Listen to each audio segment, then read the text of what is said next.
Indian navy की शान naval ships और सबमरीन, जिसने कभी भी भारत का सिर नीचे नहीं होने दिया। आज हम कुछ ऐसे ही नेवल शिप की बात करेंगे जो भारत की सुरक्षा का पहला कवच और दुश्मनों के लिए सबसे बड़ा खतरा माना जाता है। सबसे पहले बात करते हैं INS विक्रांत की। INS विक्रांत भारत में बना पहला बैटल शिप है। इसे पूरी तरह से भारत में बनाया गया है और विक्रांत भारत के आत्मनिर्भरता का प्रतीक माना जाता है। इसे बनाने में कोयंबटूर से लेकर कोलकाता तक 1000 से ज्यादा कंपनियों ने हिस्सा लिया था। यह बैटल शिप साल 2022 में शामिल हुआ।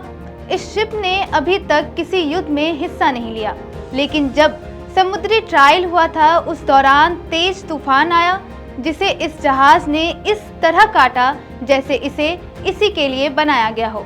इंडो पैसिफिक में इसकी मौजूदगी भारत के शक्ति का संकेत है। यह भविष्य में MiG-29K, कामोव हेलीकॉप्टर और TED-BF जैसे भारतीय फाइटर लॉन्च कर सकेगा। इसमें आधुनिक रडार, फ्लाइट कंट्रोल सिस्टम और इलेक्ट्रॉनिक वेलफेयर सूट मौजूद हैं। अब बात करते हैं INS विक्रमादित्य की। इसे साल 2013 में भारतीय नौसेना में शामिल किया गया। इस शिप को रूस से खरीदा गया और फिर भारत के लिए मॉडिफाई किया गया।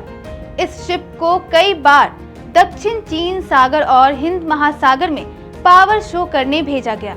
और तो और इस शिप ने मालाबार एक्सरसाइज, वरुणा, ट्रोपेक्स जैसे बड़े नौसैनिक अभ्यासों में हिस्सा भी लिया है। इसके अलावा इस शिप को भारत का मुख्य एयरक्राफ्ट कैरियर कहा जाता है। भविष्य में अगर कभी युद्ध हुआ तो यही मोबाइल एयरफोर्स बेस बनेगा।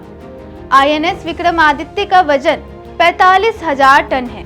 इसके जरिए MiG-29K फाइटर जेट उड़ान भर सकते हैं। इसमें रडार, एंटी एयर और एंटी शिप सिस्टम मौजूद है और 1600 से ज्यादा नाविकों और अधिकारियों के लिए जगह है।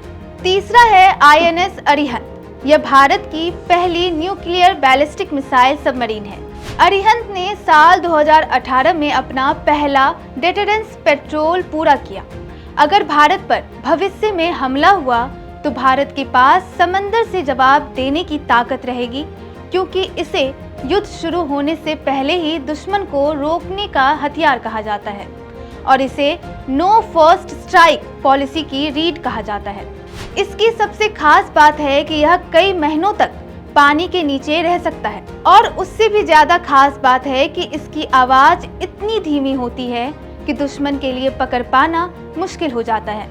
इसकी क्षमता इतनी है कि यह ऐसे परमाणु मिसाइलें ले जा सकता है जो 700 से 3500 किलोमीटर दूर तक मार सकती है। अब हम बात करेंगे INS कोलकाता की, जिसे भारतीय नौसेना का गेम चेंजर डिस्ट्रॉयर कहा जाता है। यह साल 2014 में शामिल हुआ था और साल 2020 में अरब सागर में चीन और पाकिस्तान की गतिविधियों पर निगरानी में शामिल रहा। इसकी क्षमता इतनी है कि यह दुनिया का सबसे तेज cruise missile supersonic BrahMos carry कर सकता है। इसमें ब्राक 8 एयर डिफेंस सिस्टम, उन्नत रडार, सुनार और इलेक्ट्रॉनिक वायरफेयर सिस्टम मौजूद है। पांचवी है INS चेन्नई, जो साल 2016 में शामिल हुआ, जबकि साल 2017 में इसे साइक्लोन ओखी में बचाव मिशन पर भेजा गया, जिसमें सैकड़ों लोगों की जान बचाई। साल 2020 में भारत चीन तनाव के दौरान यह विशेष निगरानी मिशन पर तैनात रहा और कई बार गुडविल मिशन के लिए विदेशों में भारतीय ताकत दिखाने गया। इसकी खास बात है कि यह किसी भी मिसाइल, जहाज या पनडुब्बी को मिनटों में खत्म करने की क्षमता रखता है। इसमें स्टेल्थ टेक्नोलॉजी है जो दुश्मनों के हाथों आसानी से नहीं आते हैं। यह हाई टेक्नोलॉजी का INS है जिसके पास हेलीकॉप्टर ले जाने की क्षमता है।